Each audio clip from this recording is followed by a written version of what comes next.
আমার প্রথম জীবন থেকে ছোটবেলা থেকে আমরা এই চর এলাকা বসবাস করি। আমাদের এক চরে হাতে 5 বছর 7 বছর থাকার পর ফিরে হয়তো সেটা ভেঙে যায়, ফিরে হয়তো আর এক চরে চলে যায়, আর এক সেটে যায়। সেখানে হয়তো 8-10 বছর বসবাস করার পর তারপরে ফিরে আর এক চরে যেতে হয়, সেটাও হয়তো ভেঙে যায়। এই অবস্থায় কিছু জমি হয়তো ফসল হয়, কিছু হয় না, বুঝলেন। এইভাবে আমরা হয়তো 2টা গরু বা চুর হাবি যাবি কিছু পাইলে কিছু ব্যবসা বাণিজ্য করে হয়তো জীবন নির্বাহ করে।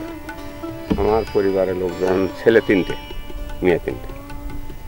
ছেলে একটা আনসারের চাকরি করে, আর একটা ব্যবসা করে, একটা সংসার করে।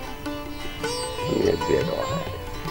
এখন লাভজনক বেশিরভাগ মূর্ছতি হয় সমাজকে, ওটাতে একটু অসহজ ভাব হয়, সমাজ অসহজ আর সীমিত কিছু ঘুরতে হয়, বুঝলেন। মিষ্টি আলু খাই লাভবান করা যায়, পাট করা যায়, এই কয়েকটি ফসল আমাদের এলাকায়। আমি ঘুরতে করছি মিষ্টি আলু করছি, বর্তমানে দুটোই করছি। এটা বর্তমানে পালং শাক করছি, সবজি। এই তো কয়েক বছর আগে বড় একটা বন্যা হয়েছিল, মানে ঘরের মধ্যে পানি ছিল এক বুক।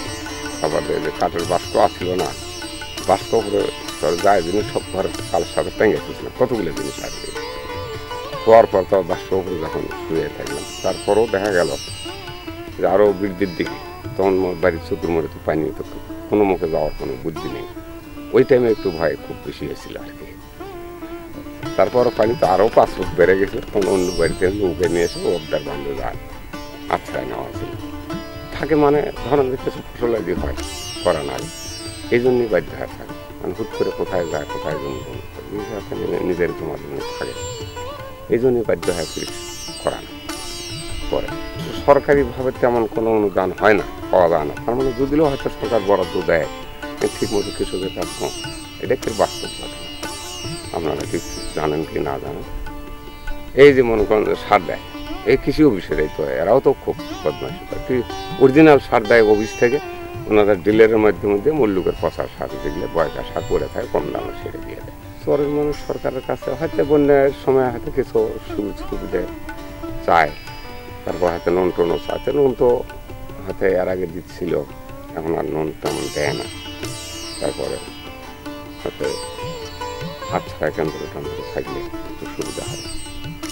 হয়তো দেখা গেল যে এত দূরে হাতে যাওয়ার বদলে হয়তো অবদার যাওয়া নাকি 2 মাইল 3 মাইল পাশাপাশি হলে হয়তো সেখানে রাখতে রাস্তায়। তো এরা খালি এমনি দখল করে নিয়েছে, কথা বললেন। সবার নাম দেওয়া আছে, এমনিতেই দখল করে নিয়েছে। যে আবার ইনকোয়ারি আসলে দেখবেন যে তারা এসে উঠে এরকম ঘর, কিন্তু আমরা আলগা এই জন্য এরকম একটা ঝামেলা আছে।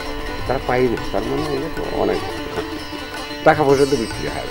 একটা ঘর উপরে 5,000 7,000 করে টাকা দিয়ে তার ঘরের কোনো দরকার নেই, তাই দেওয়া।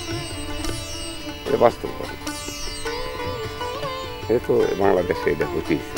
কাঠ 6 ধারা করে কাঠ বছর 1 বছর করে থাকলে সে কাঠ ভেঙে টাকা 5,000 দেয় থাকি। আমি গরিব মানুষ থেকে 5,000 দিবারও পাবো না, ওরা নিবারও পাবো। এটা তো খুবই বাস্তব করে।